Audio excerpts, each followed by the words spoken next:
자, 삼성 오늘 소환됐는데 아직 내용 나온 건 없죠? 네, 아직 뭐 특별한 내용은 나온 게 없고요. 사전에 미리 내용들이 많이 흘렀어요? 네, 그렇습니다. 그리고 이번에 이제 이재용 부회장의 어떤 태도에서 그걸 뭐 자신감 있게 보신 분도 있으신 것 같은데 그렇지는 않은 것 같고요. 왜냐하면 그동안 진행된 그 상황에서 삼성 측에서 해명이 되거나 아니면 뭔가 반전을 이룬 사안은 없고, 그리고 오히려 특검 측에 더 증인이나 증거나 이런 게 축적되었기 때문에 저는, 그리고 이 앞으로 진행 양상에서 이렇게 지금 삼성에 이렇게 지금 불렀던 몇 명 이런 이제 이 경영진까지 전부 다 영장을 칠 수도 있다라는 그런 지금 뉘앙스로 발언했잖아요. 그래서 제가 봤을 때는 오히려 특검의 자신감을 읽어줄 수 있지 않나 싶습니다.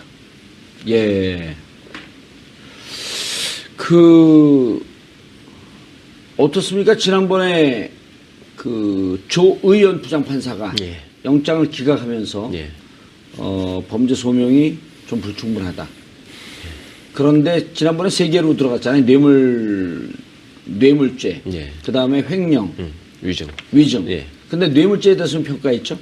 그러니까 대가 관계에 관해서 아직 소명이 부족하다. 그러니까 뭐 입증이 좀 부족한 것 같다. 그러면서 이제 돈 받은 사람도 조사를 안 하지 않았느냐. 뭐 이런 걸 또 예를 들었고. 얘기한 거죠? 그러다 보니까 이제 기존에 그 강요죄로 기소되어 있는 부분과 놓고 볼 때 과연 그거를 넘어서는 새로운 사실을 통해서 대가 관계나 어떤 부정한 청탁이나 이런 것들이 확실하게 있었느냐라는 점을 이제 주요한 기각 사유로 들었었는데요. 오늘 이제 재소환하면서는 특검이 그간에 안종범 수석의 뭐 업무 수첩을 추가로도 확보한 게 있었고, 그 다음에 공정거래위원회나 금융위원회의 압수수색을 통해서 또 추가로 확보한 자료들이 있기 때문에 상당한 자신감을 갖고 소환하지 않았나 싶고요. 저는 오늘 이재용 부회장 출두하는 모습을 보면서 전부 다 굉장히 긴장하고 있구나 하는 그 표정을 읽었는데, 그걸 여유 있게 봤다고 보신 분이 있다는 게 저는 오히려 좀 의아한데요. 그런데 지금 저 화면에 나오는 게요, 최 변호사님.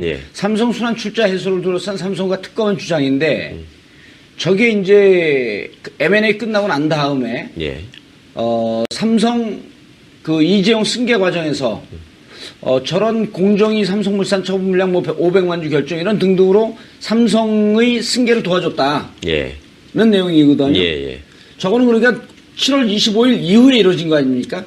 그렇죠. 그러니까 7월 25일, 그러니까 삼성의 주장은 7월 25일, 7월 17일 날 이미 2015년 7월 17일 날 M&A가 이루어지고, 그리고 그 이후에 자기들이 돈이 줬기 때문에 대가성이 아니다. 그런데 돈 주고 난 다음에 저런 일들이 쭉 벌어진 거란 말이죠. 그렇죠. 그러니까 저 일이 있기 직전에도 지금 뭐 독일에 송금한 게 있었고 했다는 거잖아요. 그러니까 그러고 나서 직후에 이제 저런 조치를 공정위가 했다라는 것. 그 다음에 삼성은 저 문제에 대해서 소위 로펌의 해석을 받아가지고 우리는 문제가 없다라고 본다라고 계속 주장을 했지만 공정위는 아니다. 그건 저거는 그 순환 출자 문제에 걸리기 때문에 당신들이 그 SDI가 주식을 팔아야 된다. 삼성물산 주식을 팔아야 된다라고 계속 공정위는 요구를 했었고. 그러니까 삼성은 이제 아니 그 문제 없는 거 가지고 왜 그러느냐. 뭐 별도의 규제를 통해서 괜히 기업 활동을 옥죄는 거 아니냐. 이런 식의 항의를 했었기 때문에 공정위와 삼성 사이에는 이게 중요한 이슈가 돼 있었던 것이죠. 그런데 갑자기 공정거래위원회가, 그리고 지금 일부 보도에 의하면 공정거래위원회 부위원장이 직접 지시를 했다고 그러죠. 그거 애초에 얘기했던 것보다 반으로 줄여가지고 그냥 파는 걸로 해라. 1000만 주를 팔라고 그랬다가 벼랑하나 500만 주만 팔아라.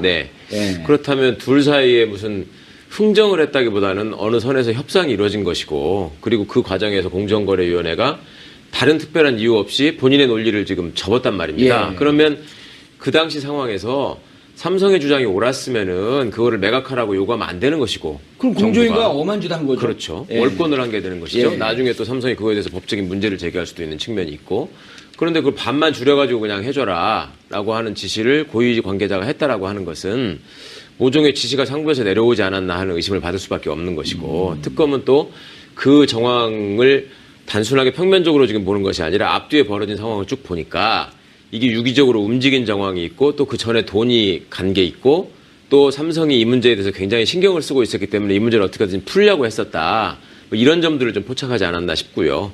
그것 때문에 이 부분은 확실히 대가성이 입증된다라고 보고 있는 것 같습니다. 허평론가님, 지난번에 2월 3일 날 청와대 압수수색 압수수색이 들어갔다가 무산이 됐잖아요. 그렇죠. 같은 시간에 이제 이른바 성동격서라고 하는 표현을 저희가 여기서 여러 차례 썼는데요. 금융위하고 공정위 압수수색이 들어갔단 말이에요. 그렇죠. 금융위하고 공정위에서는 전혀 모르고 있다가 아닌 밤중에 뭐 날벼락 맞듯이 압수수색 돼갖고 전체가 다 털렸다는 거 아니에요? 그리고 그 털린 근거 속에서 보면은 공정위에 청와대가 일정하게 압력을 가해서 삼성을 도와주는 과정. 예. 지금 방금 나왔던 그 도표죠. 그렇죠. 그래서 당시에 청와대에 이제 경제수석실 산하에 있는 그 금융비서관이죠. 예, 금융비서관. 예, 예. 그 최상목 씨인데 예. 이분이 지금 기재부 1차관을 하고 있죠. 그 이분이 이제 안종범 수석의 지시로 그렇게 이제 공정위에 뭐 이렇게 미팅을 하고 연락을 취했다. 그러니까 예. 청와대에 압력이 들어갔다는 거죠. 그래서 이제 그런 객관적 진술을 이미 이제 특검이 받아놨다는 거죠.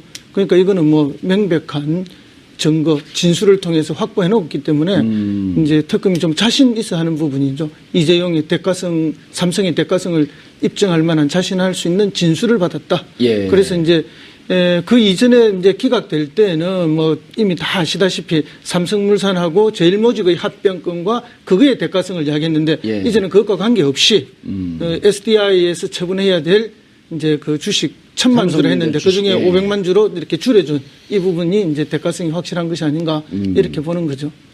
그래, 지난번에도 우리가 잠깐 최 변호사님 얘기를 했지만 어쨌든 지금 M&A 과정이라고 하는 게 삼성전자 주식을 확보하기 위한 후계 승계 과정이었거든요. 그렇죠. 그 후계 승계라고 하는 것은 M&A가 된다고 해갖고 벼랑안에 후계 승계가 되는 게 아니고 삼성물산과 제일모직인데 제일모직에서 이제 삼성전자 주식을 많이 갖고 있기 때문에 그 과정을 통해서 삼성전자 주식을 많이 확보하고 확보해서, 예.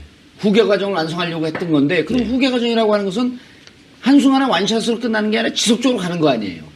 그럼요. 그러니까 당시에 이제 그 우리가 언론 보도를 좀 반추해 보면요. 예.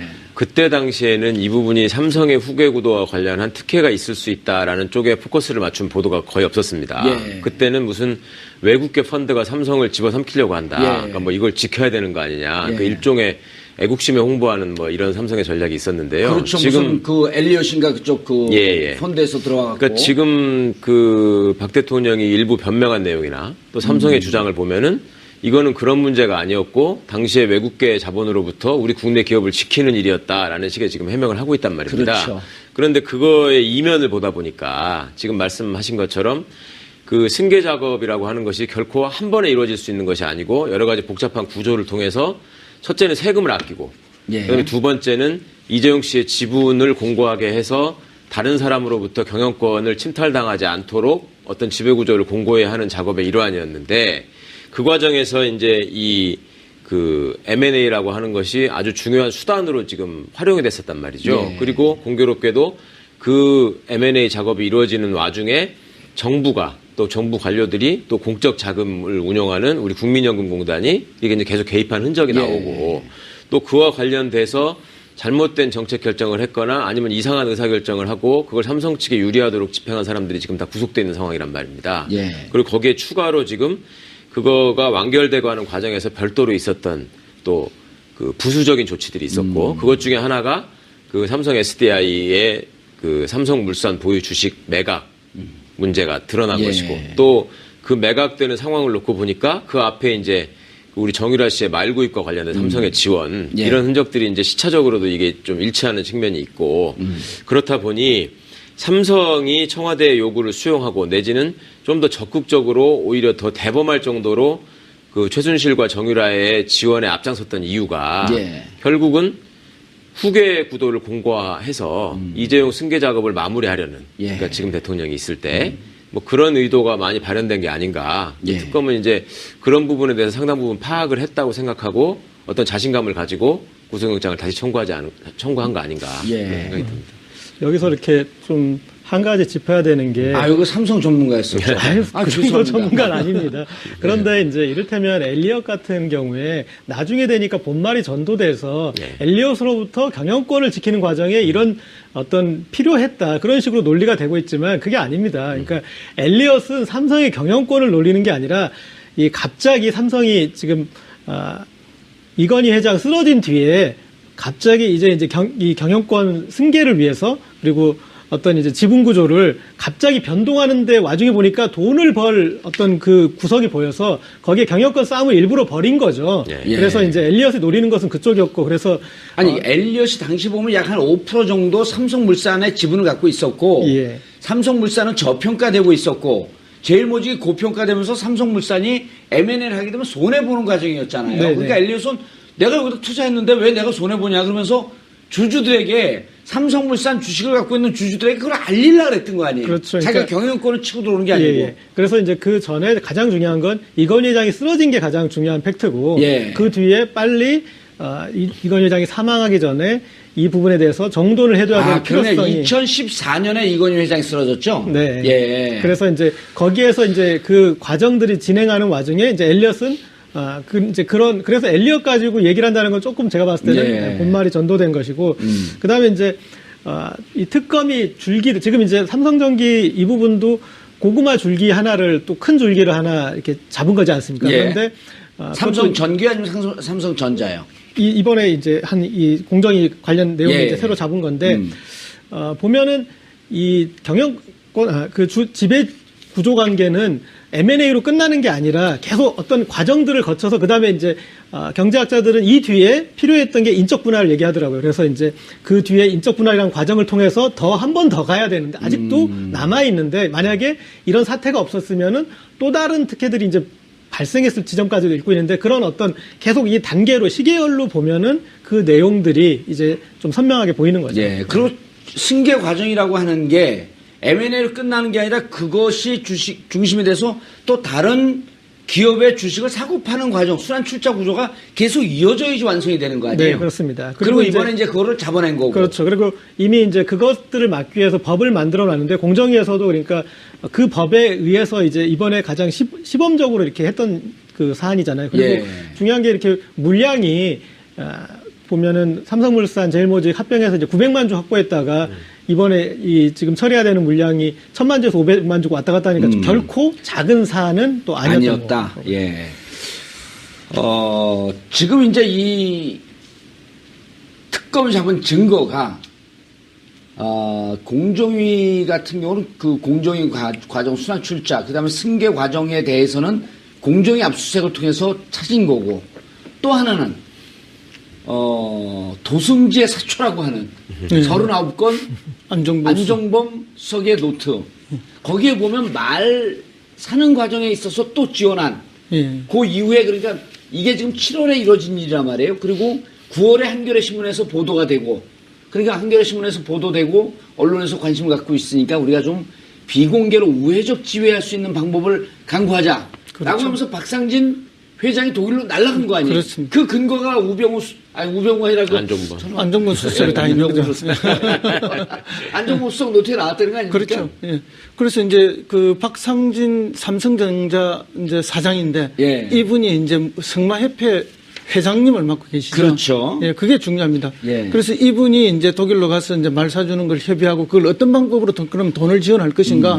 그 이제 독일에 있는 그 자기들이 만든 그 회사에서 최순실이 만든 회사죠. 예. 그 회사 법인으로 일종의 이 페이퍼 컴퍼니인데 실제 무슨 사업이 있는 게 아니지 않습니까? 예. 돈을 보내서 말을 산다거나 아니면은 그 전엔 비덱을 통해서 지원을 하다가 그렇죠. 예. 제3의 경로는 이제 가는 거죠. 예. 그다음에 이제 자기들 회사 이름으로 말을 사서 그냥 타게 했는데 빌려주는 것처럼 예. 또 최순실이 발컥하니까 예. 다시 누가 이제 언제 말을 빌려달라고 그냥 말을 사달라 해야지. 이런 예. 구조를 겪어죠. 근데 이때는 이미 언론에 노출이 돼서 굉장히 위험한 상황인데도 불구하고 이런 말을 계속 구입해주는 이런 형태로 삼성전자, 삼성그룹이 이렇게 일을 한단 말이에요. 그것은 뭔가 하면은 과연 이 대가성이 없이 그냥 강요에 의해서만 이렇게 해줄 수 있냐는 거죠. 예. 그래서 이제 이게 매우 의심스러운 부분이다 이렇게 보고 있습니다. 예.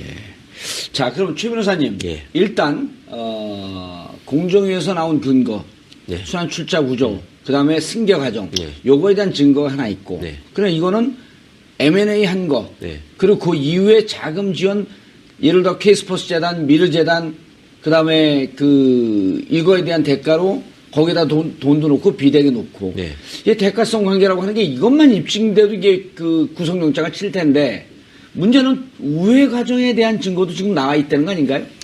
그러니까 저는 언론 보도는 좀 그 부족했지만 안종범 수석의 업무 수첩에 주목을 해야 된다는 예. 생각이 들더라고요. 그러니까 그 공정이나 금융이나 아까도 말씀하신 것처럼 누구도 예상하지 못한 순간에서 갑자기 들어가서 압수수색을 했기 때문에. 예, 그리고 일반인들이 알기에는 좀 복잡해요. 그렇죠. 그거는. 그때 이제 사실은 전문가들은 아, 특검이 지금 뭔가 확실한 걸 하나 잡았구나라는 생각을 했었습니다. 그러니까 공정이나 금융위는 국가기관이기 때문에 무턱대고 들어가가지고 그냥 장부 다 내놔라 이렇게 할 수는 없거든요. 그러니까 나중에 알고 보니까 아, 경제수석의 업무수첩이 더 있었고 그걸 이 사람이 자진해서 제출했다더라 이런 얘기가 이제 합쳐진 게 된 예. 것이죠. 그렇다면 당시에 안종범 수석이 업무수첩을 제출하게 된 경위에 대해서도 좀 생각을 해보시면 좋겠는데 정확하게 일자로 계산해 보면요. 예. 안종범 수석의 39건의 수첩이 제출된 게 1월 26일이고 예. 그다음에 청와대 압수수색과 금융위 공정위 압수수색 들어간 게 2월 3일이에요. 예. 그러니까 설 명절 동안 일주일 동안 분석을 했다는 거거든요. 그렇죠. 이거를. 그 사이에 그러니까 그거를 쭉 보고 있었다는 거죠. 예. 그렇다면 또 그 이제 업무 수첩의 입수 경위를 보니까 이거를 숨겨놓은 걸 어디서 찾아내가지고 강제로 뺏어온 게 아니라 안종범 수석이 부인의 구속을 면하기 위해서 예. 어떻게 보면 특검의 일정 부분 수사 협조를 약속하고 자 수첩이 더 있습니다. 그거를 내가 측근을 통해서 갖다가 제출하겠으니 이 부분은 좀 어떻게 해주시죠라는 제안을 했을 것 같아요. 예. 그렇다면 안종범 수석은 그 수첩의 내용에 대해서 상세한 설명을 했을 것이고 그다음에 그 수첩을 본 분들은 안종범 수석의 수첩은 굉장히 자세하게 문장 구조로 써 있다 문장 구조로. 그러잖아요. 예. 예, 개괄식이 아니고. 그렇다면 본인이 그거를 이 삼성의 어떤 승계 작업과 관련한 정책 집행에 있어서 지시를 받고 많은 걸 이행한 안종범 수석의 입장에서는 특검이 보기에 굉장히 유용한 의미가 있는 얘기들을 진술들을 많이 했을 것 같다. 그리고 그런 것들이 바탕이 되다 보니 특검은 자신 있게 공정이나 금융위를 압수수색을 할 수 있었던 것이고 예. 그리고 이제 언론에서는 예상하지 못했던 부분에 압수수색이 들어가니까 그 배경을 물었으니까 그거에 대해서 이제 특검은 개략적인 이유만 알려줬던 것이고 그 나머지 이제 진짜 핵심이 되는 부분 예. 애초에 그 내용을 알아냈던 부분은 지금 전략상 아직 공개하지 않고 지금 이 정도 나왔는데도 아직 공개가 안 된 거로. 그러니까 이번에 이제 소환을 해서 추궁해야 될 그 약점이 있어야 될 거 아니에요. 예. 그거를 전부 언론에 알려주면 안 되니까 어느 부분은 좀 갖고 있지 않을까. 예. 그래서 그렇죠. 그걸 통해서 저쪽도 변호인 쪽이 태평양 예. 당대 최강의 그 화력을 자랑하는. 예. 그렇기 때문에 이제 얘기는 하지 않았지만 어쨌든 이 공정위가 예. 청와대 압력을 받아서 삼성을 도와주는 과정. 예. 큰 개괄적인 구조는 그렇게 볼 수 있는 거 아니에요? 그렇습니다. 그러니까 특검이 지금 영장이 한번 기각된 마당에 예. 지금 재소환해서 영장을 다시 발부받기 위해서는 소위 비장의 무기가 있어야 되는 것이죠. 그러니까 조사를 하면서 피의자 이재용 씨를 굴복시킬 수 있는 어떤 명확한 증거나 진술을 확보했다거나 아니면 법정에서 또다시 영장 실질 심사가 이루어질 때 자, 이러이러한 증거들이 추가로 확보됐고 이 부분에 대해서 삼성이 추후에 이러이러한 조치를 통해서 증거를 인멸하려고 했다. 내지는 예. 이재용 씨가 이 부분에 대해서 계속 인지를 하고 지시를 하고 있었다. 이런 부분들을 드러내야지만 영장 발부의 확률이 높아지기 때문에 예. 그거를 지금까지 특검이 알고 있었던 정보나 확보한 자료들을 언론에 전부 다 공개했을 것이다. 라고 그러진 보는 거는 않을 좀 것이다. 순진한 예. 판단인 것 같고요. 허평론가님, 네. 아까도 이제 말씀하셨던 지금 공정위와 이제 얘기를 하면서 우리가 또 기존에 알고 있던 정보 언론 보도를 보게 되면 두 축이란 말이에요, 지금. 뇌물죄와 관련해서는. 하나는 공정위를 통한 대가성 있는 지원을 하고 있었던 거고 또 하나는 독일에 직접 꽂는 식으로 재정 지원이 있었는데 한 기자는 이런 기사를 써요. 블라디미르가 칼이 될지 창이 될지 방패가 될지 블라디미르를 삼성은 사주지 않았다. 지난번 영장 청구 때도 그 얘기가 나왔다는 거예요. 블라디미르라고 하는 것을 10월에 정유라가 타면서 유럽 승마 잡지 일명 톱으로 그 기사가 나왔다는 거예요. 워낙 유명한 그 말이고 이 말을 타는 순간 2020년 도쿄올림픽에서 금메달이다. 할 정도로 이제 말이 명만데 그 정유라가 그걸 타고 있어서 코리안 리틀 걸이라고 나왔는지는 모르겠지만 어쨌든 한국 여성이 타고 있다 이거를. 그래서 그 블라디미르를 누가 사줬냐. 그런데 이번에 보니까 블라디미르를 삼성이 사준 거 아니냐. 그러니까 삼성은 우리가 사줬으면 난 뇌물죄로 들어가겠다. 한번 해봐라. 그런데 특검이 뭔가 잡은 거 아니냐. 그렇죠. 예. 뭐 특검이 뭐 구체적으로 그 부분을 어떻게 잡았는지 진짜 저희들이 이재용이 박상진 회장한테 문자를 보냈다는 거 아니에요? 그 이제 문자가 나왔다는 거죠. 예. 이재용이 보낸 문자가 나오고 그다음에 이제 박상진이 그때 이제 그 삼성그룹 전체에서 그 휴대폰 다 교체하고 버려라. 예. 옛날 쓰던 그랬는데 박상진 사장만 그때 버리지 않고 가지고 있다가 예. 그 옛날 휴대폰이 그대로 그 압수가 됐죠. 그렇죠. 그래서 거기에 모든 이제 증거들이 이런 게 다 남아 있다는 거고. 예. 근데 박상진 사장이 그럼 그때 왜 다른 사람들은 다 휴대폰을 그 처분했는데 자기는 버리지 않고 그걸 가지고 있었을까 해서 그때 당시에도 그 배경까지도 우리가 궁금해했던 적이 예. 있죠. 그래서 그 증거가 명확하기 때문에 이재용 회장이 이 전후 과정을 다 인지하고 있었다. 그러니까 이제 국회 청문회 나왔어도 저는 잘 모릅니다. 모른다. 예. 보고받지 않습니다. 그런 일은 저한테 보고하지 않습니다. 나중에 갔어야 뭐 미전실 회의 결과가 보고대한테 돼서 알았습니다. 이렇게 이야기했지만은 처음부터 다 알고 있었고 과정 전부를 다 보고받고 인지하고 있었던 것이 아닌가. 그러면 이재용 회장의 범죄 혐의를 벗어날 길이 없다. 예. 알겠습니다. 오늘 이제 하고, 소환해갖고 어떻습니까? 통상적으로 이렇게 영장이 기각됐을 때 재청구해서 영장 발부율이 그렇게 높지가 않잖아요. 근데 이제 통상적인 거 가지고 확률 가지고 예. 얘기할 그런 이제 사안은 지금 완전히 전대미문의 사건이 터진 거니까. 예. 그리고 아까 그 삼성전기에서는 저희가 한 가지만 좀 환기하자면 공정위가 그 1000만 주 처분에서 500만 주 처분으로 바꾼 시점이 2005년 12월 24일이거든요. 뭐 예. 크리스마스 선물로 줬는지 모르겠지만 예. 어쨌든 12월 24일인데 미르재단하고 K스포츠재단 그 돈 미르재단 건 입금했고 K스포츠재단 입금 전 그 시점이잖아요. K스포츠재단은 이제 입금 20일 전이죠. 네. 예. 그 시점이니까 그 시점도 한번 이제 또 우리가 좀 기억해 둘 필요가 있을 것 같고요. 예. 그 다음에 이제 그 독일 이 문제에선 저는 좀 이제 최근에 그러니까 이 특검이 총체적으로 수사를 하고 있으니까 이제 그 대목이 보이는 건데 한 축에서 이 최순실 씨의 금고지기로 지금 이제 지목된 하나은행의 이상화 씨요. 네, 안정범 예. 업무수첩에 이제 그 사람 계속 지속적으로 나오긴 나오는데 뭔가 혐의가 안 나와요. 본부장으로 이렇게 승진시켜달라 이제 그런 예. 이제 어떤 청탁 로비를 해석할 수 있는 여지가 있는 이제 그런 수천 메모가 있었는데 그 사람을 중심으로 해서 그 사람은 삼성 사람이 아니지만 고려대 인맥으로 해서 예. 유재경 이제 미얀마 대사도 연결이 되고 그리고 또 그들과 또 한 축을 이룬 사람이 양혜경이라는 이제 제독 한인경제 이제 회장인데 예. 그분이 삼성물산 출신이에요. 프랑크푸르트 지점장 정도 이제 어떤 그런 삼성물산 유럽 총지점장이었죠. 거기까지 2011년까지. 예, 그렇게 했던 그분인데 이제 그분 때부터 해서 삼성과의 이제 어떤 본격적인 그런 이제 그게 가고 그다음에 우리가 봤을 때 최순실이라는 사람이 본인의 이력은 분명히 유치원 원장을 했던 사람이잖아요. 그런데 어떻게 그렇게 국제적인 수준의 그런 걸 했을까 했을 때 누군가 모종의 뒤에서 기획하고 조언하고 실행했던 어떤 그룹이 있지 않을까 했을 때 이제 그 그룹들이 지금 이제 그려지고 있는 것 같습니다. 그리고 그 삼성물산 대표이사 96년도부터 대표이사를 해가지고 2005년도 6년까지 회장까지 했던 현명관 회장이 이제 그 뒤에 마사회 회장 그렇죠. 박근혜 정부 박근혜 정권이 들어설 때 거기에 이제 캠프에서 2007년 대선에서 2012년 대선 모두 역할을 하고 그리고 이제 청와대 비서실장까지 거론됐던 분인데 그분이 이제 마사회 회장으로 가는 거죠. 네. 예. 그럼 그분의 휘하에 양혜경 유럽 본부장이 있었던 것이고 그래서 거기에 이제 초기에 그리고 지속적으로 최순실 씨와 관계된 그 그룹이 또 삼성 출신이 연결이 된다라는 그 부분도 좀 주목을 해볼 필요가 있을 것 같습니다. 알겠습니다. 영장을 언제쯤 청구할까요? 글쎄 뭐 오늘 지금 소환을 했기 때문에 뭐 제가 보기에는 오늘 안으로 청구하지 않을까 싶은데요. 아 그래요? 네, 뭐 특별히 지금 이재용 회장을 통해서 자백을 받아낼 자료가 있다면 뭐 조금 더 시간을 가지고 이제 뭐 48시간을 활용을 하겠지만 글쎄 이 정도면 어느 정도 준비하고 생각하고 하지 않았나 싶은 생각이 듭니다. 그리고 특검이 시간이 많지 않기 때문에 저는 오늘 저녁이라도 청구할 수 있다라고 생각을 합니다. 오늘 저녁에 지금 소환하다가 그 상태에서 청구해서 바로 만약 발부가 되면 구속으로 가는. 그렇죠. 그러니까 시간이 이제 과거 같으면 조사를 하고 돌려보내고 또 정리를 한 다음에 뭐 하는 그런 이제 수순을 밟았는데 지금 이제 여러 가지로 특검이 사실은 시간을 좀 몰리고 있는 측면이 있거든요. 그래서 이번에는 아마 좀 그런 강수를 쓰는 것도 좀 보이지 않을까.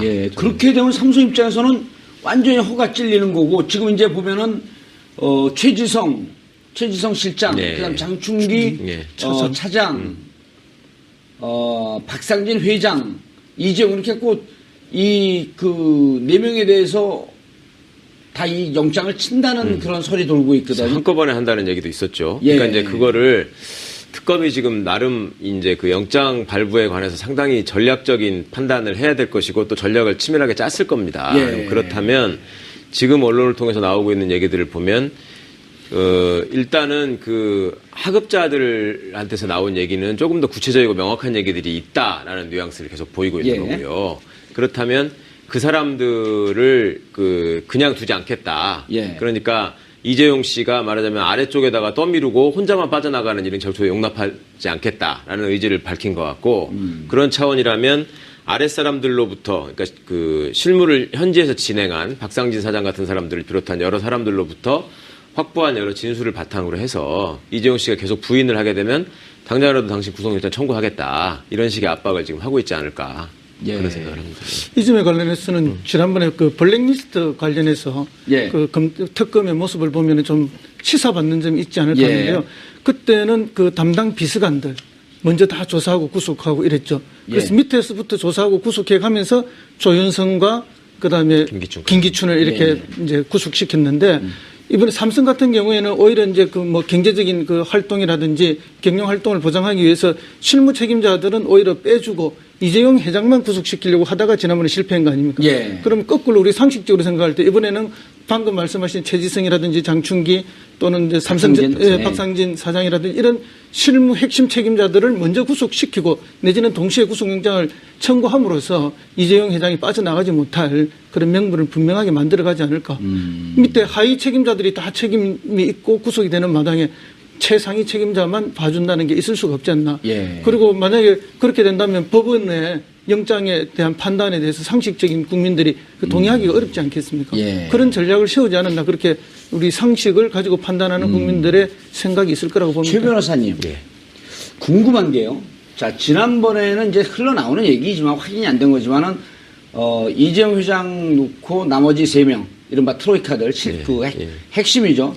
박상진, 최지성, 장충기. 이분들이 이제 회사는 다 운영하고 있고, 옛날로 따지기에는 구조본이죠, 여기가. 지금 이제 미래전략실인데, 이분들이 회사 전체를 운영하고 있기 때문에 좋다. 너네 경영의 그 중단이라든지 경영의 차질을 받는다고 자꾸 얘기하니, 그렇다고 한다면 경영을 책임질 사람들, 핵심자를 빼고 책임을 져라. 하고 이재용 회장을 놓는데 이것이 결국은 삼성 측의 전략에 먹혔다 이런 평가도 나왔거든요. 예. 근데 이제 그렇다 보면은 이번에 그 3명을 먼저 놓고 이재용을 놓든 아니면 4명을 한꺼번에 놓든 그 중에 한두 명이라도 뇌물죄로 가면 결국 이 뇌물죄의 마지막 목표 지점이 대통령 되는 거 아닌가요? 반드시 그렇습니다. 이재용을 놓아야지 대통령 뇌물죄가 성립하는 겁니까? 아니면 나머지 3명이 놓도 되는 겁니까? 이재용 씨의 구속 여부는 사실은 어떻게 보면 특검의 기세와 관련된 일일 뿐이지 그것이 법리적으로 이제 박근혜 대통령의 어떤 뇌물과 직접적인 연관이 있다라고 보는 거는 좀 맞지 않습니다. 그러니까 이재용 씨가 항변할 수 있는 부분은 첫째는 자기가 몰랐다라는 주장을 많이 할 것이고요. 그러니까 어떤 일들과 사실관계로 비춰볼 때 대가성이 충분하고 청탁을 한 정황들에 대해서 물어볼 때는 나는 몰랐다. 이거는 밑에서 알아서 한 일이다. 이런 식의 전략을 할 것이고 그 다음에 이제 돈이 오간 어떤 이런 그 문자 메시지나 이런 명확한 증거들을 내세울 때는 아니 이거는 하도 나를 불러다가 압박을 하니까 어쩔 수 없이 그런 거지. 내가 뭐 주고 싶어서 그런 건 아니다. 강요로 인해서 어쩔 수 없이 줬다. 네네. 그런 이제 투트랙의 어떤 전략을 쓰고 있을 텐데 이제 저는 그런 얘기를 들었습니다. 그러니까 그 전에 조사를 받고 온 삼성의 주요 간부들이 과거에 그러니까 소위 이분들은 선대회장이라고 표현하죠. 이건희 회장의 사람들이기 때문에 그렇게 모든 것을 걸면서 이재용 씨를 막을 만큼의 어떤 그 충성심을 보이지는 않았을 것이다. 그리고 그랬기 때문에 이재용 씨에 대한 어떤 구속에 대해서 자신감을 갖고 특검이 영장을 청구한 측면이 있다라는 얘기를 들었거든요. 그러니까 과거에 이병철 회장에서 이건희 회장으로 그게 승계될 때도 그랬었고 이번에도 마찬가지고 이 사람들은 어차피 9세대 일종의 가신들이었고 핵심이었기 때문에 결국 승계작이 완성되면은 정리될 수 있는 사람들이잖아요. 그러니까 그런 측면을 특검도 알고 있으니까 그 부분들을 가지고 최대한 지렛대로 활용했을 것 같고 이번에 이제 함께 그러면 구속영장을 청구하겠다라는 얘기를 흘린 이유는 뭐냐면 그분들이 자발적으로 조금 더 나간 진술을 해달라. 그래야지 우리가 다시 한번 판단해서 당신들은 빼고 이재용 부회장만 상대로 하겠다라는 식의 어떤 여러 가지 그 전략이 담긴 그런 다중의 포석이 아니었던가 싶습니다. 알겠습니다. 예. 저는 이제 지금 현재 우리 특검을 보면은 이렇게 야구 선수로 치자면 거의 지명타자 스타일의 공격을 하고 있다고 생각해요. 왜냐하면 뒤에 SK나 CJ나 롯데 조사건도 있는데 그게 아니라 지금 삼성에 거의 올인을 하다시피 하고 있지 않습니까? 그러니까 근데 여기서 삼성에서 기존의 검찰의 강요죄 프레임에서 더 나가지 못하면 엄청난 헛스윙을 하게 되는 거거든요. 그렇죠. 그러니까 홈런 아니면 지금 이제 삼진아웃 이제 그 어떤 기로에 있는 것이고 그런데 저는 이제 이제 한 달 전에 이재용 부회장 소환했을 때 지금 상황에서는 저는 여러 측면에서 많이 달라지고 있었다고 생각합니다. 왜냐하면 일단은 이쪽에서는 지금 이 삼성 쪽에서는 강요죄를 그쪽으로 맞춰놓고 모든 얘기들을 지금 맞춘 상황이지 않습니까? 그런데 청와대 입장에서는 강요죄가 우리가 강요한 게 맞다.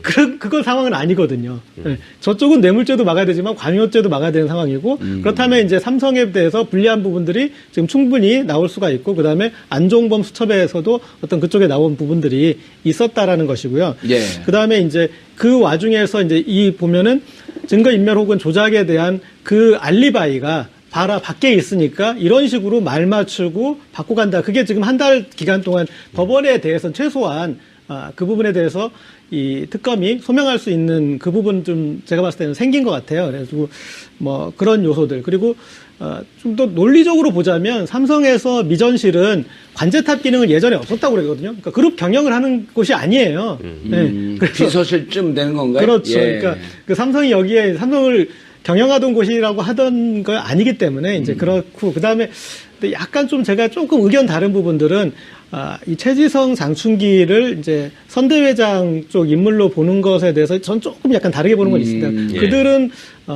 이재용 체계에 들어서는데 기여를 했고 그래서 그런 어떤 공이 있기 때문에 그리고 최지성 부회장 같은 경우에는 이제 이재용 이 부회장의 일종의 사부격 그래서 이제 경영 사부격 그리고 이제 그런 어떤 역할로 해가지고 있다가 점점 이 비중이 커져서 부회장까지 간 사람이고 장충기 사장 같은 경우 행동대장격의 역할을 했기 때문에 이들은 이제 이재용 체제의 인물이긴 한데 뭐 어쨌든 그것에 대해서는 또 이제 그 다음 뭐 이재용 부회장의 인물을 또 얘기할 수 있겠지 모르겠지만 저는 이제 하여튼 이재용과는 뭐 예. 거의 한 몸으로 좀 보고 있습니다. 알겠습니다. 만약에 이번에 영장을 치면 누가 판단하나요? 조 의원인가요? 아니면 예. 성창호인가요? 아니면 또 한 명이 누구 있죠? 한정수. 예. 그러니까 서울중앙지방법원의 영장전담 판사는 3명이 있는데요. 예. 그 2사람은 부장판사고 예. 한 사람은 단독판 거죠? 예. 단독판사급의 판사가 있습니다. 그런데 조의원 부장한테 다시 가지는 않을 거고요.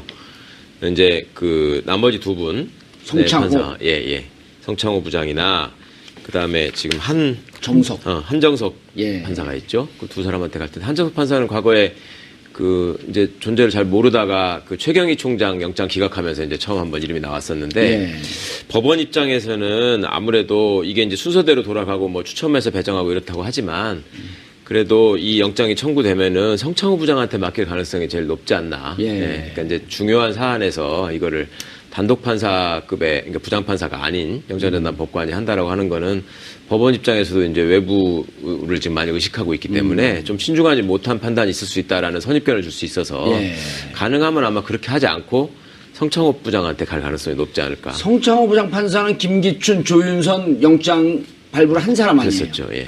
근데 이제 그 전에 어쨌든 뭐 세월호 때나 이럴 때는 좀 부정적인 거를 이제 SNS상에 글을 올리고 그랬었는데 그것과 영장 발부하는 등등과는 본인의 정치적인 입장보다는 법리적으로 따지지 않을까요? 물론입니다. 판사야 당연히 법리적인 그 논리적 완결성을 추구하게 되고요.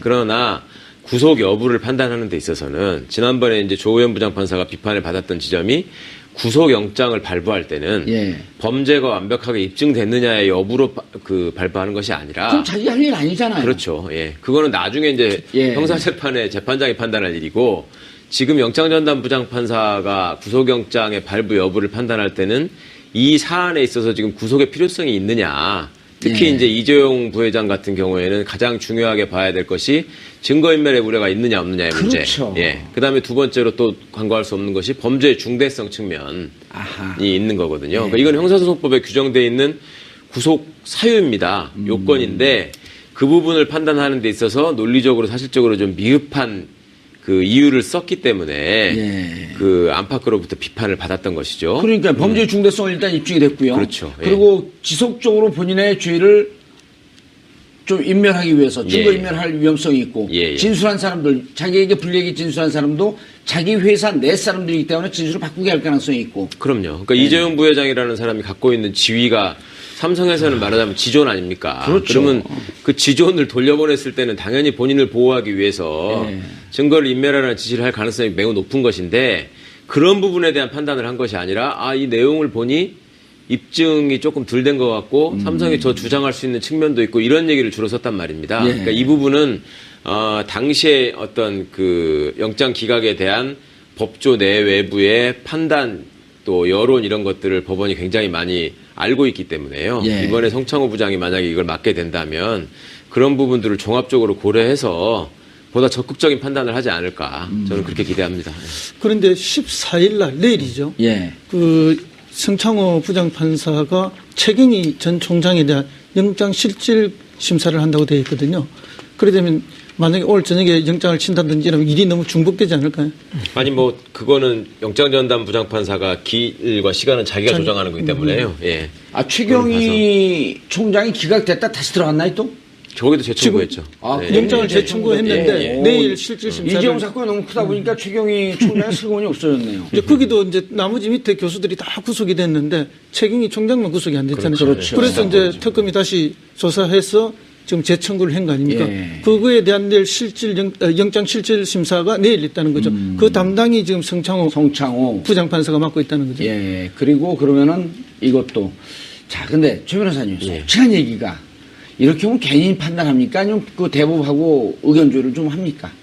아니 뭐 글쎄 그거야 정확히 알 수는 없지만 이거를 영장전담 부장판사가 홀로 외로이 판단하기는 너무 크잖아요. 그렇죠. 그리고 영장전담 부장판사는 어쨌든 꽤 에이스로 평가받는 판사들 아니에요? 예, 그렇습니다. 그러니까 과거에 제가 이제 이 사건 말고 다른 사안에서 어떤 유력 정치인의 구속영장 그 발부 여부가 쟁점이 됐을 때나 보면은 담당하는 그 영장전담 판사들이 굉장히 부담을 느끼고요. 여기저기 많이 전화를 해서 조언을 구합니다. 그러니까 꼭 상부의 무슨 지침을 기다리고 있다기보다는 여러 사람들의 의견을 들어보고 법리적 판단도 좀 해보고 그렇습니다. 본인도 한번 자기 생각에 대해서 평가를 받아보고 이것이 나한테 과연 이런 어떤 결정을 했을 때 나한테 어떤 후폭풍이 닥칠 것인가에 대해 사람인 만큼 생각을 안 할 수가 없거든요. 그러니까 이제 그런 부분에 대해서는 다각적으로 생각을 하겠지만 뭐 대법원의 지시에 따라서 혹은 대법원장의 판단에 따라서 그대로 그 역할을 이행할 것이다라는 측면은 그렇게 노골적으로는 못할 것이고. 네. 우리 삼성 얘기하다가 우병우 옷꾸라지 얘기도 좀 해야 되는데 우병우 이번 주에 갑니까 안 갑니까? 저건 우병우 전 수석이죠. 이분만 빼고는 뭐 어쨌든 다 조사도 받고 수사도 받고 하는 것 같은데 이분은 한 번도 부르지도 않았지 않습니까? 그리고 이제 나오는 이야기는 뭐 여러 가지 제보가 쏟아져 들어오고 또 그 사이에 몇 가지 이제 증거가 더 잡히고 예를 들면 뭐 문체부의 그 간부들 5명 뭐 인사 강등 조치할 때, 강등이 아니고 그 자천할 때 직접 개입했던 것들이 추가적으로 나오긴 했는데 이상하게 특검이 우병우만은 손대지 않고 있다. 오늘 또 일부 보도에서는 이제 10억 정도 차명 계좌에 들어있는 게 나왔다. 이렇게 되는데 뭐 부분적으로는 좀 이렇게 증거도 잡고 한 것 같은데 우병우는 두고 있는데 이제 뭐 여러 가지 이야기가 나와 있죠. 이 특검 안에 특검부 2명이 역시 이제 파견 나와 있는 부장검사라서 또 실제 우병우 수사를 하다 보면 법무부나 친정인 검찰을 수사해야 되는 경우도 있는데 그런 것 때문에 가능한 일이냐. 또 이런 분들이 또 우병우하고 다 가까운 또 인적 네트워크가 되어 있는 분들이라서 이렇게 소극적인 것이 아닌가 하는 그런 비판들이 많이 있는 게 사실입니다. 그러나 이 국정농단 사건의 핵심에 우병우가 있다는 게 국민들의 일반의 생각이거든요.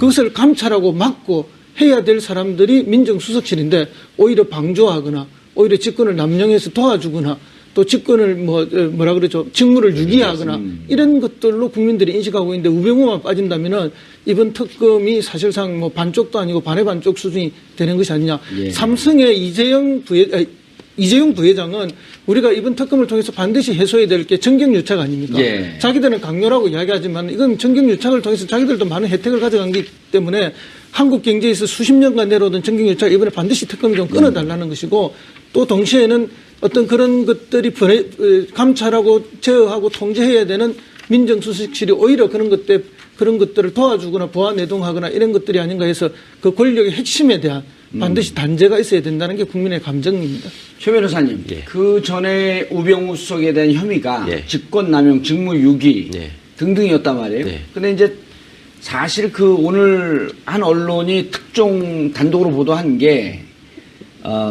처갓집 회사인 정강에 뭉칫돈이 들어왔다라고 하는 얘기는 이미 한 2주 전서부터 오다가 이제 기사가 오늘 처음 나온 건데 10억 정도의 뭉칫돈이 해외에서 들어왔다가 다시 빠져나갔다는 거거든요. 예. 아니 해외에서 들어왔다는 건데 이제 보도 내용만 따르면 본인은 해외에 투자했던 돈이 들어왔다. 근데 정무수석실 민정수석 그 당시거든요.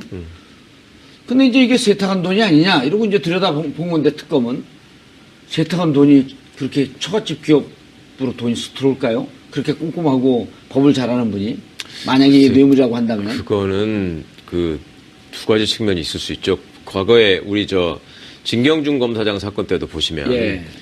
그 자기 통장이나 자기 주변 사람들 통장으로 거래를 하잖아요. 그러니까 예. 검찰 출신들은 검찰이 같은 식구로서 나를 치지는 않을 것이다라는 어떤 일종의 그 기대나 믿음이 있습니다. 그렇다 보니 처갓집으로 받을 수도 있겠다. 그럼요. 보통 사람들보다 소홀할 수 있어요. 예. 그러니까 그런 점은 그러니까 뭐 최순실 씨처럼 아예 처음부터 마음을 먹고 이거를 뭐 여러 가지 방법을 통해 가지고 복잡하게 돈을 빼돌리겠다 생각을 했으면 모르겠지만 여기는 그때만 해도 변호사를 하면서 다음 또 기회를 노리고 있는 상황이었기 때문에 그냥 어떻게 보면 일반 변호사들은 하지 않는 약간 높은 수준의 방법만 해도 되지 않을까라는 생각을 했을 가능성이 높고요. 저는 그런 차원에서 방심하다가 이번에 하여튼 그 좀 10억 정도는 수입료 빼돌린 게 걸린 거 아닌가 싶더라고요. 근데 해외에서 들어왔다 그러더라고요. 그러니까 그거야 뭐 계좌를 통해서 바깥으로 돌렸다가 다시 한번 돌아오는 게 이제 가장 기초적인 자금 세탁 방식이니까 예. 그리고 또 처가명가 갖고 있는 회사들이 많이 있으니까 그런 걸 통해서 그런 생각을 만약 수입료 누락이면 뭐에 해당되나요? 그거는 이제 변호사법 위반도 되고 예. 예. 여러 가지 이제 변호사법에 정한 그 불성실 신고 이런 것 때문에 이제 국세청의 이제 국세기본법 위반, 그러니까 세무조사와 관련된 거죠. 뭐 그런 탈세 혐의로 말하자면 처벌받는 구속사유는 아닌가요? 액수에 따라서 뭐 저기 할 수 있지만 지금 봐서는 그것만 가지고라기보다는 다른 여러 가지 일들이 있지 직권남용, 않습니까? 직무유기 등등이 있기 때문에. 그거는 이제 합쳐서 해야 되겠죠. 그리고 이분은 누가 봐도 증거인멸할 수 있는 인상만 봐도 그렇잖아요. 다만 다 변호사 수임료 누락 부분이 아닌가 예. 이렇게 많이 말씀을 하시는데 이제 우리는 또 많은 상상과 추측을 해볼 수 있지 않습니까? 그렇죠. 그럴 수도 있고 이번에 유독 사면복권과 관련돼서 여러 가지 이야기들이 있지 않습니까? 예. 그래서 혹시 이제 사면복권의 핵심 담당자가 민정수석 민정이죠. 아니에요? 예. 그러면 대기업들이 박 대통령과 최순실한테만 그렇게 대가성으로 여러 가지를 했겠느냐? 예. 혹시 그걸 핵심적으로 책임지고 있는 민정수석에게는 뭔가가 없었을까 하는 이런 의심들을 시중에서 하고 있는 것도 사실입니다. 그걸 미리 얘기해줬으면 나도 좀 쐈을 거야. 네, 그 10억 계좌 얘기 나온 제가 봤을 때는 그런 것 같습니다. 특검이 예. 지금 분명 국민들이 우병우에 대해서 아싸하게 수사를 해주길 기대하는데 이게 우병우 개인 비리 부분이 있고 조직 비리 부분이 있지 않습니까? 그런데 최종적으로 나와야 되는 거는 조직 비리입니다. 이번에 이제 박근혜 최순실 농단에 우병우가 이런 역할을 했다. 그게 나오길 그렇죠. 기대하는데 거기에 정말 빼도 박도 못하는 게 나올 때까지 우리가 그런데 우병우는 놓고 있지는 않습니다. 우병우는 하고 있다. 그거를 지금 하나 보여주고 가는 거죠. 예. 그냥, 예. 그래서 직권남용이나 직무유기로 갈 가능성이 높은데 그 중에 요쯤 되면 이제 이거 빼도 박도 못하는 거 아니겠습니까? 그때 라고 하는 나겠죠. 메시지를 준 것이다. 예. 알겠습니다. 우병우 참 싫어하시네요.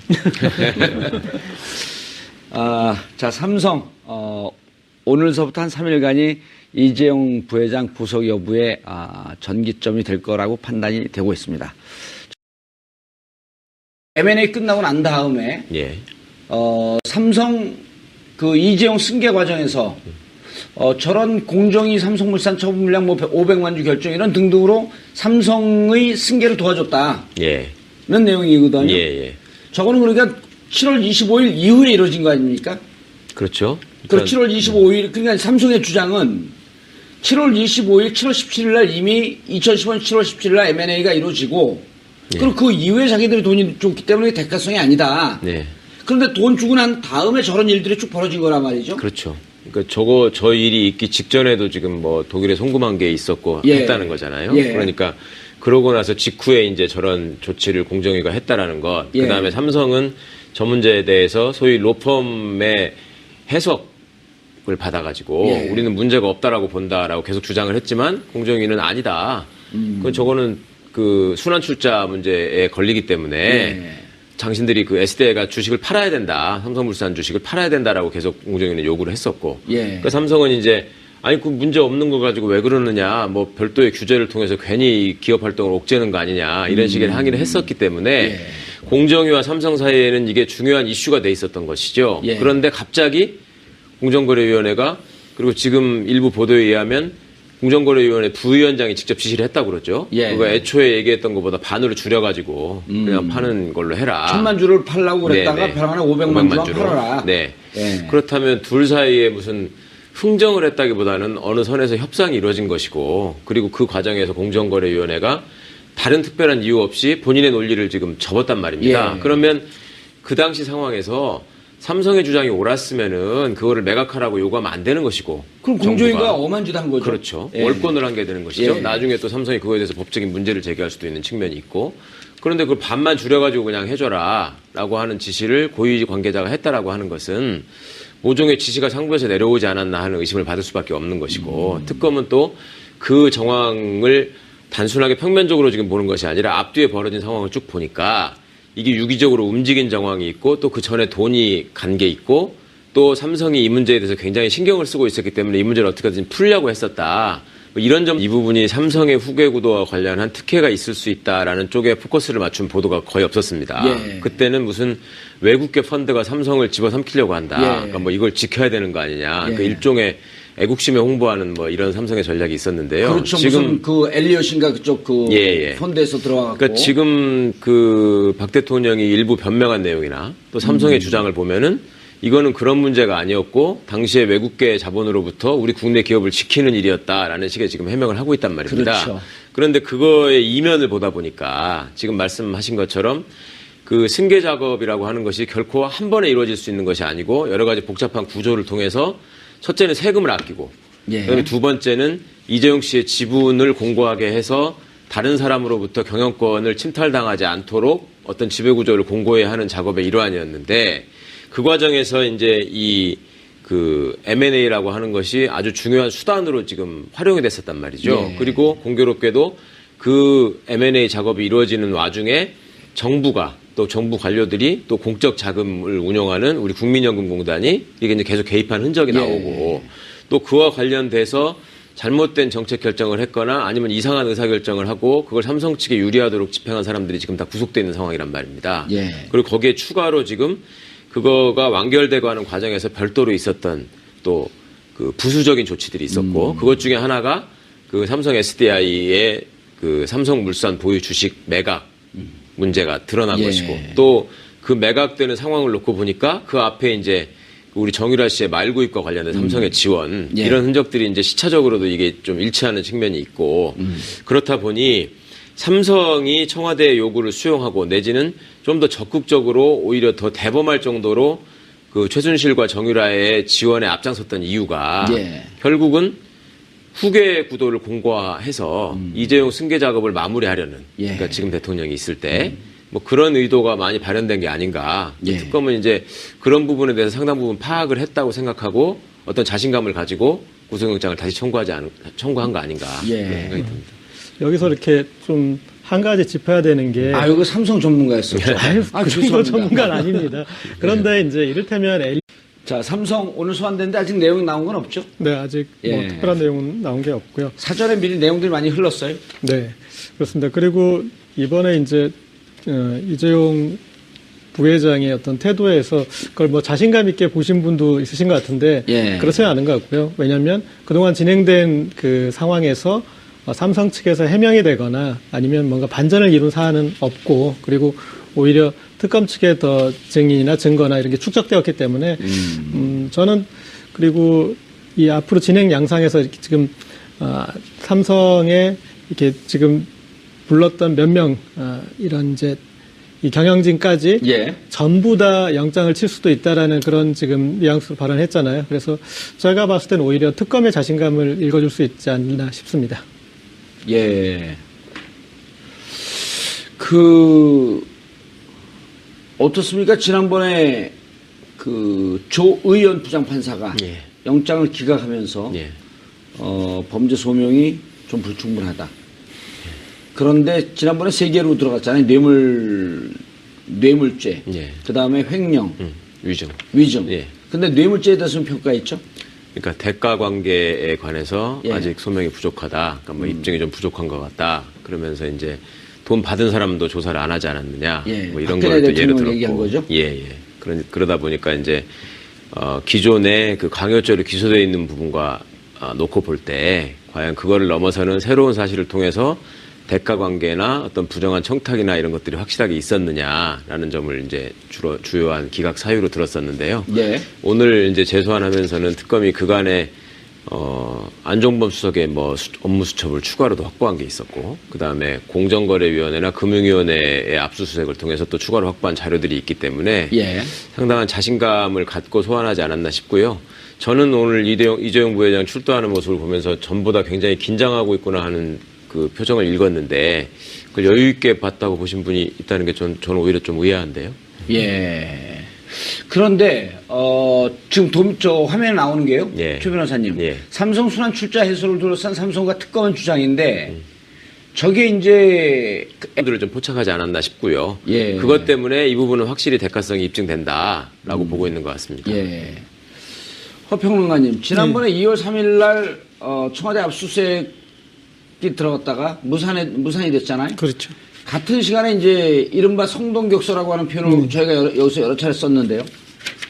금융위하고 공정위 압수수색이 들어갔단 말이에요. 그렇죠. 금융위하고 공정위에서는 전혀 모르고 있다가 아닌 밤중에 뭐 날벼락 맞듯이 압수수색 돼갖고 전체가 다 털렸다는 거 아니에요? 그리고 그 털린 근거 속에서 보면은 공정위에 청와대가 일정하게 압력을 가해서 삼성을 도와주는 과정. 지금 방금 나왔던 그 도표죠.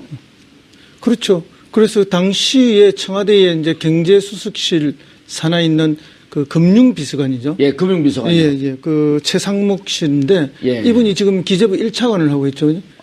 이분이 이제 안종범 수석의 지시로 그렇게 이제 공정위에 뭐 이렇게 미팅을 하고 연락을 취했다. 그러니까 청와대에 압력이 들어갔다는 거죠.